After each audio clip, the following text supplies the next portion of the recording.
আসসালামু আলাইকুম রহমতুল্লাহ বরাকাত। সম্মানিত দর্শক, আমাদের শেওলা জকিউন রাস্তা সংস্কার বাস্তবায়ন পরিষদ যেই সময় গঠন করা হয়েছে সেই সময় থেকে সোশ্যাল মিডিয়ার মাধ্যমে এবং মাঠ পর্যায়ে যিনি সব থেকে বেশি আর কি কষ্ট করে যাচ্ছেন এবং প্রচার করে যাচ্ছেন তিনি হলেন কেসিআরটি লাইভের সুনামধন্য পরিচালক জনাব কয়েস আহমদ চৌধুরী সাহেব। ওনার কাছ থেকে আমরা বিরশ্রী টিভির মাধ্যমে কিছু অভিব্যক্তি নিব ইনশাআল্লাহ তাআলা।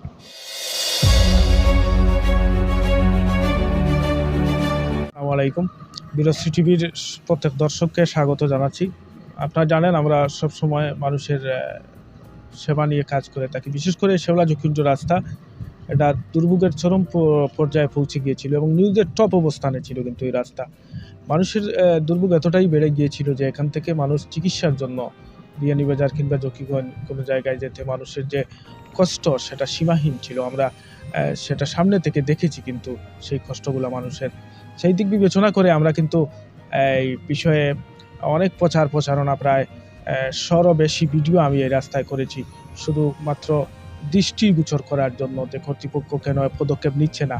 প্রায় 1.5-2 যুগের বেশি সময় ধরে যে রাস্তাটি অবহেলিত রয়েছে, কেন পদক্ষেপ নিচ্ছে না সেই বিষয়টার জন্য। কিন্তু তাৎক্ষণিক কিছু কিছু জায়গা থেকে পদক্ষেপ আসলেও আমরা যখন জানতে পারলাম যে এই খবরটা যে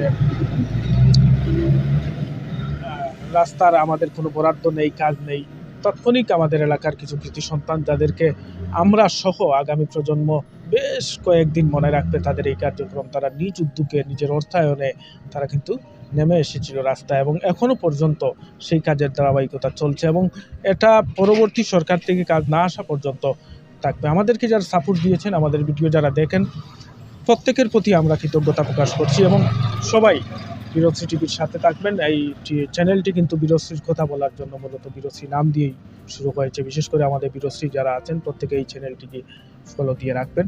আমাদের ইউনিয়নের খুঁটিনাটি বিষয় কিন্তু আপনারা এখান থেকে পেয়ে যাবেন। সবার সুস্বাস্থ্য কামনা করছি। আল্লাহ হাফিজ।